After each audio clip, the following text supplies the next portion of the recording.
ഒട്ടും സങ്കല്പിക്കാനാവാത്ത വിധത്തിൽ നമ്മുടെ കേരളത്തിൽ ഒരു ആണവ സ്ഫോടനത്തെ ഫേസ് ചെയ്യുന്നത് ഒന്ന് സങ്കല്പിച്ചു നോക്കൂ. അത്തരമൊരു സംഭവത്തിന്റെ അനന്തരഫലങ്ങൾ കേരളത്തിന് മാത്രമല്ല, മുഴുവൻ രാജ്യത്തിനും ആഗോള സമൂഹത്തിനും പോലും വിനാശകരമായിരിക്കും. ആണവ ബോംബുകൾക്ക് പിന്നിലെ ശാസ്ത്രം, പെട്ടെന്നുള്ള പ്രത്യാഘാതങ്ങൾ, പരിസ്ഥിതിയിലും സമൂഹത്തിലും ദീർഘകാല സ്വാധീനം, സങ്കീർണമായ സാമൂഹിക, രാഷ്ട്രീയ, സാമ്പത്തിക പ്രത്യാഘാതങ്ങൾ എന്നിവ നമ്മൾക്ക് ഈ വീഡിയോയിൽ എക്സ്പ്ലോർ ചെയ്യാം. ഒരു ആണവ ബോംബിന്റെ ഇമ്പാക്റ്റ് മനസ്സിലാക്കാൻ അത്തരം ബോംബ് എങ്ങനെ പ്രവർത്തിക്കുന്നുവെന്ന് ആദ്യം മനസ്സിലാക്കേണ്ടത് പ്രധാനമാണ്. വലിയ അളവിൽ എനർജി പുറത്തുവിടുന്ന പവർഫുൾ വെപ്പണാണ് ന്യൂക്ലിയർ ബോംബ്. ബോംബിനുള്ളിൽ സംഭവിക്കുന്ന ന്യൂക്ലിയർ റിയാക്ഷനാണ് ഈ എനർജിയുടെ സോഴ്സ്. യുറേനിയം അല്ലെങ്കിൽ പ്ലൂട്ടോണിയം പോലുള്ള മൂലകങ്ങളുടെ ആറ്റങ്ങൾ ഫിഷൻ എന്ന പ്രക്രിയയിൽ വിഭജിക്കപ്പെടുമ്പോഴാണ് ഈ റിയാക്ഷൻ സംഭവിക്കുന്നത്. ലളിതമായി പറഞ്ഞാൽ, വളരെ ചെറുതും എന്നാൽ വളരെ ശക്തവുമായ ഒരു വസ്തുവിനെ ചെറിയ കഷ്ണങ്ങളായി വിഭജിക്കുന്നത് പോലെയാണ് ഫിഷൻ അഥവാ വിഘടനം. ഈ ആറ്റങ്ങൾ പിളരുമ്പോൾ അവ വലിയ അളവിൽ എനർജി പുറത്തുവിടുന്നു. ഇത് അതിഭയങ്കരമായ സ്ഫോടനത്തിന് കാരണമാകുന്നു. ഒരു ചെയിൻ റിയാക്ഷൻ ട്രിഗർ ചെയ്താണ് ബോംബ് പ്രവർത്തിക്കുന്നത്. ഒരു ആറ്റം പിളരുകയും അത് മറ്റുള്ള ആറ്റം പിളരുന്നതിലേക്ക് നയിക്കുന്നു. ഇത് ഒരു വലിയ പൊട്ടിത്തെറിയിൽ എനർജി, അതായത് ഊർജം പുറത്തുവിടുന്നതുവരെ തുടരുന്നു. ആണവ ബോംബിൽ നിന്നുള്ള എക്സ്പ്ലോഷൻ മറ്റേതൊരു ആയുധത്തിൽ നിന്നും വ്യത്യസ്തമാണ്. ഇത് ഷോക്ക് വേവ്, ചൂട്, റേഡിയേഷൻ എന്നിവയുടെ രൂപത്തിൽ എനർജി പുറത്തുവിടുന്നു. വായുവിലൂടെ നീങ്ങുകയും അതിൻ്റെ പാതയിലെ എല്ലാം നശിപ്പിക്കുകയും ചെയ്യുന്ന ശക്തമായ ഒരു സ്ഫോടനമാണ് ഷോക്ക് വേവ്. സ്ഫോടനത്തിന്റെ ഈ ഇനീഷ്യൽ ഇമ്പാക്റ്റ് ആണ് ഭൂരിഭാഗം നാശവും സൃഷ്ടിക്കുന്നത്. ആണവ ബോംബ് ഉൽപ്പാദിപ്പിക്കുന്ന ചൂടും വളരെ തീവ്രമാണ്. സ്ഫോടനം നടന്ന സ്ഥലത്തു നിന്ന് മൈലുകൾ അകലെ വരെ തീപിടുത്തത്തിനും ഗുരുതരമായ പൊള്ളലിനും ഈ ചൂട് കാരണമാകും. ഷോക്ക് വേവിനും ചൂടിനും പുറമെ ന്യൂക്ലിയർ ബോംബ് റേഡിയേഷനും പുറപ്പെടുവിക്കുന്നു. ഈ റേഡിയേഷനിൽ വളരെ ദൂരം സഞ്ചരിക്കാൻ കഴിയുന്ന ടൈനി പാർട്ടിക്കിൾസ് അടങ്ങിയിരിക്കുന്നു. പ്രദേശങ്ങളിലുടനീളം വ്യാപിക്കാനും ശാശ്വതമായ നാശനഷ്ടങ്ങൾ വരുത്താനും കഴിയും. ഇപ്പോൾ അത്തരമൊരു ബോംബ് സ്ഫോടനം കേരളത്തിൽ ഒന്ന് സങ്കല്പിക്കുക. തിരുവനന്തപുരം, കൊച്ചി, കോഴിക്കോട് തുടങ്ങിയ ഒരു പ്രധാന നഗരത്തെ ബാധിക്കുകയാണെങ്കിൽ അതിൻ്റെ ആഘാതം വിനാശകരമായിരിക്കും. ബോംബ് ഉടനടി വ്യാപകമായ നാശത്തിന് കാരണമാകും. ഷോക്ക് വേവിൻ്റെ ശക്തിയിൽ കെട്ടിടങ്ങൾ തകരുകയും റോഡുകൾ, പാലങ്ങൾ, കമ്മ്യൂണിക്കേഷൻ നെറ്റ്വർക്ക് തുടങ്ങിയ അടിസ്ഥാന സൗകര്യങ്ങൾ പൂർണ്ണമായും നശിപ്പിക്കപ്പെടുകയും ചെയ്യും.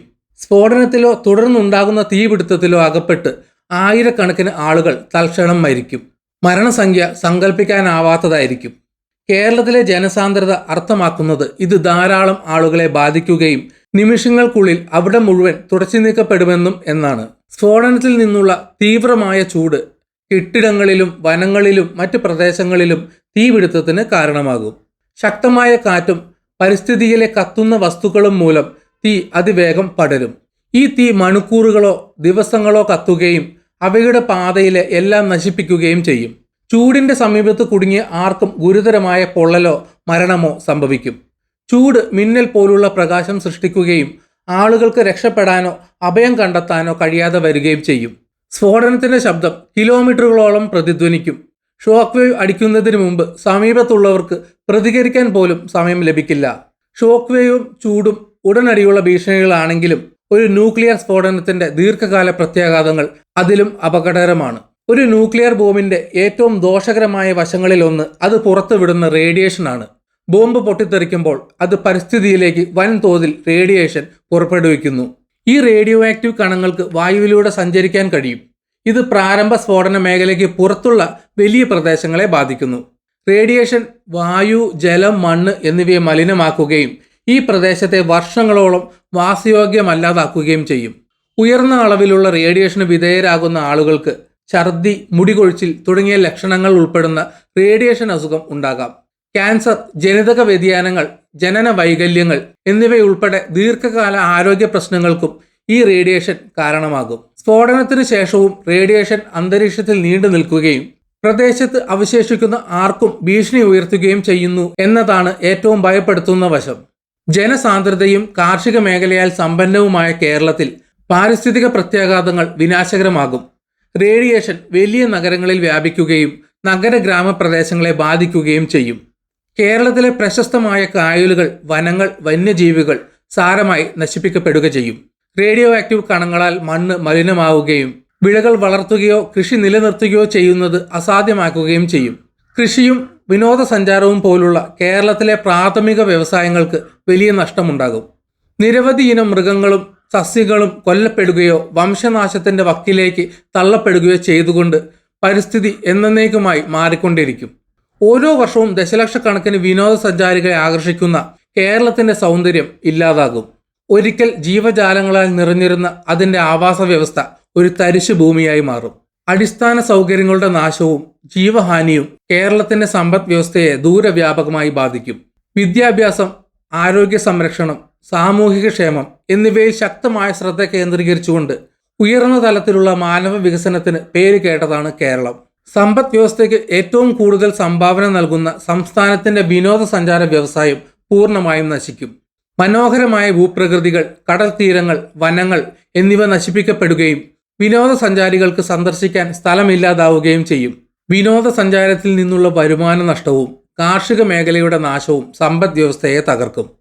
വ്യാപകമായ നാശനഷ്ടങ്ങൾ കാരണം പല കുടിയേറ്റ തൊഴിലാളികൾക്കും ജോലിയിലേക്ക് മടങ്ങാനോ വീട്ടിലേക്ക് പണം അയക്കാനോ കഴിയാത്തതിനാൽ വിദേശ തൊഴിലാളികളിൽ നിന്നുള്ള പണമയക്കലിനെ കേരളം ആശ്രയിക്കുന്നതിനെയും ബാധിക്കും. പാരിസ്ഥിതികവും സാമ്പത്തികവുമായ പ്രത്യാഘാതങ്ങൾക്ക് പുറമെ അത്തരമൊരു ആക്രമണത്തിന്റെ മനുഷ്യരുടെ എണ്ണം വളരെ വലുതായിരിക്കും. ദശലക്ഷക്കണക്കിന് ആളുകളുടെ വാസസ്ഥലമാണ് കേരളം. അവരിൽ പലരും തിരക്കേറിയ നഗരങ്ങളിലും പട്ടണങ്ങളിലും താമസിക്കുന്നു. ജീവൻ നഷ്ടപ്പെടുന്നത് ഞെട്ടിക്കുന്നതായിരിക്കും. സമൂഹങ്ങൾ തന്നെ മുഴുവൻ ഇല്ലാതാകും. തങ്ങളുടെ വീടുകളും പ്രിയപ്പെട്ടവരും നഷ്ടപ്പെട്ടത് കണ്ടതിന്റെ ആഘാതം അതിജീവിച്ചവർക്ക് നേരിടേണ്ടി വരും. മനഃശാസ്ത്രപരമായ പ്രത്യാഘാതങ്ങൾ ആഴത്തിലുള്ളതായിരിക്കും. ആളുകൾക്ക് ഞെട്ടലും ദുഃഖവും ഭീതിയും അനുഭവപ്പെടും. കൂടാതെ പോസ്റ്റ് ട്രോമാറ്റിക് സ്ട്രെസ് ഡിസോർഡർ പോലുള്ള ദീർഘകാല മാനസികാരോഗ്യ പ്രശ്നങ്ങൾ പലരും അനുഭവിക്കും. പ്രാരംഭ സ്ഫോടനത്തെയും റേഡിയേഷനെയും അതിജീവിക്കുന്നവർക്ക് ഭാവി അപ്പോഴും ഭയാനകമായിരിക്കും.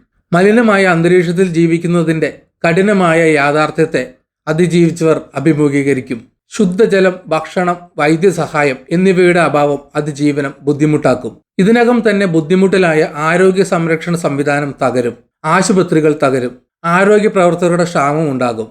അതിജീവിച്ചവർ വൈകിയുള്ള അടിയന്തര സഹായത്തെ ആശ്രയിക്കേണ്ടി വരും. എല്ലാം നഷ്ടപ്പെട്ട് നാശം സംഭവിച്ച അന്തരീക്ഷത്തിൽ അതിജീവിക്കാൻ പാടുപെടുന്നത് കടുത്ത നിരാശയിലേക്കും നയിക്കും. രാഷ്ട്രീയ കാഴ്ചപ്പാടിൽ കേരളത്തിന്മേലുള്ള ആണവ ആക്രമണത്തിന്റെ അനന്തരഫലങ്ങൾ അരാജകത്വമായിരിക്കും. ദുരിതാശ്വാസം നൽകുന്നതിനും വീണ്ടെടുക്കൽ ശ്രമങ്ങൾക്ക് സഹായിക്കുന്നതിനും സംസ്ഥാന കേന്ദ്ര സർക്കാരുകൾ വേഗത്തിൽ പ്രവർത്തിക്കേണ്ടതുണ്ട്. എന്നാലും നാശത്തിന്റെ തോത് സർക്കാരിന് ഫലപ്രദമായ സഹായം നൽകുന്നത് ബുദ്ധിമുട്ടാക്കും.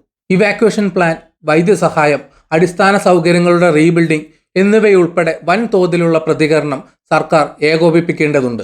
എന്നാൽ ഇത് ദീർഘവും ബുദ്ധിമുട്ടുള്ളതുമായ ഒരു പ്രക്രിയയായിരിക്കും. അതിന് സർക്കാരിന് എളുപ്പത്തിൽ ലഭ്യമല്ലാത്ത വിഭവങ്ങൾ ആവശ്യമായി വരും. റിക്കവറി ശ്രമങ്ങളിൽ ഇന്ത്യൻ സർക്കാർ കേരളത്തിന് മുൻഗണന നൽകേണ്ടതുണ്ട്. എന്നാൽ രാജ്യം മൊത്തത്തിൽ വലിയ തോതിലുള്ള ദുരന്തം അനുഭവിക്കേണ്ടി വരും. അന്താരാഷ്ട്ര തലത്തിൽ കേരളത്തിന്മേലുള്ള ആണവ ആക്രമണം ഗുരുതരമായ പ്രത്യാഘാതങ്ങൾ ഉണ്ടാക്കും. നാശത്തിന്റെ തോത് കണ്ട് ലോകം ഞെട്ടുകയും രാജ്യങ്ങൾ ഒത്തുചേർന്ന് മാനുഷിക സഹായം നൽകുകയും ചെയ്യും. റിക്കവറി പ്രക്രിയയെ സഹായിക്കാൻ രാജ്യങ്ങൾ വിഭവങ്ങൾ, മെഡിക്കൽ സാമഗ്രികൾ, ഉദ്യോഗസ്ഥർ എന്നിവരെ അയക്കേണ്ടതുണ്ട്. ആക്രമണത്തിന്റെ മൂലകാരണത്തെ ആഗോള സമൂഹവും അഭിസംബോധന ചെയ്യേണ്ടതുണ്ട്. ആക്രമണം രാഷ്ട്രീയ സംഘർഷങ്ങളുടെയോ സൈനിക സംഘർഷത്തിൻ്റെയോ ഫലമാണെങ്കിൽ അത്തരമൊരു ദുരന്തം വീണ്ടും സംഭവിക്കാതിരിക്കാൻ അന്താരാഷ്ട്ര സമൂഹം നടപടികൾ സ്വീകരിക്കേണ്ടതുണ്ട്. സ്ഥിതിഗതികൾ കൂടുതൽ വഷളാകാതിരിക്കാൻ ഇതിന് നയതന്ത്ര ശ്രമങ്ങൾ, സമാധാന പാലന ദൗത്യങ്ങൾ, ഒരുപക്ഷെ സൈനിക ഇടപെടലുകൾ എന്നിവ ആവശ്യമാണ്. ആണവ ബോംബ് കേരളത്തിൽ പതിക്കാനുള്ള സാധ്യത വിദൂരമാണെങ്കിലും അത്തരമൊരു സംഭവത്തിന്റെ അനന്തരഫലങ്ങൾ വളരെ ഗുരുതരമാണ്. അത് എങ്ങനെ തടയാം എന്ന് പരിഗണിക്കേണ്ടത് അത്യാവശ്യമാണ്. ആണവായുധങ്ങളുടെ എണ്ണം കുറയ്ക്കാനും അവയുടെ ഉപയോഗം തടയാനുമുള്ള ആഗോള ശ്രമങ്ങളിൽ പ്രാഥമിക ശ്രദ്ധ കേന്ദ്രീകരിക്കണം. ആണവായുധങ്ങളുടെ വ്യാപനം പരിമിതപ്പെടുത്താനും നിരായുധീകരണം പ്രോത്സാഹിപ്പിക്കാനും ലക്ഷ്യമിട്ടിട്ടുള്ളതാണ് നോൺ പ്രോളിഫറേഷൻ ട്രീറ്റി പോലുള്ള അന്താരാഷ്ട്ര ഉടമ്പടികളും കരാറുകളും. ആണവായുധങ്ങളുടെ വ്യാപനം തടയുന്നതിനും ആണവയുദ്ധത്തിന്റെ ഭീഷണി പൂജ്യമായി കുറയ്ക്കുന്ന ഒരു ലോകം സൃഷ്ടിക്കുന്നതിനും രാജ്യങ്ങൾ ഒരുമിച്ച് പ്രവർത്തിക്കണം. ആണവായുധങ്ങളെക്കുറിച്ചുള്ള ഭയം പെട്ടെന്നുള്ള നാശത്തെക്കുറിച്ച് മാത്രമല്ല, ഭാവി തലമുറകളിൽ ദീർഘകാല പ്രത്യാഘാതത്തെക്കുറിച്ചും കൂടിയാണ്.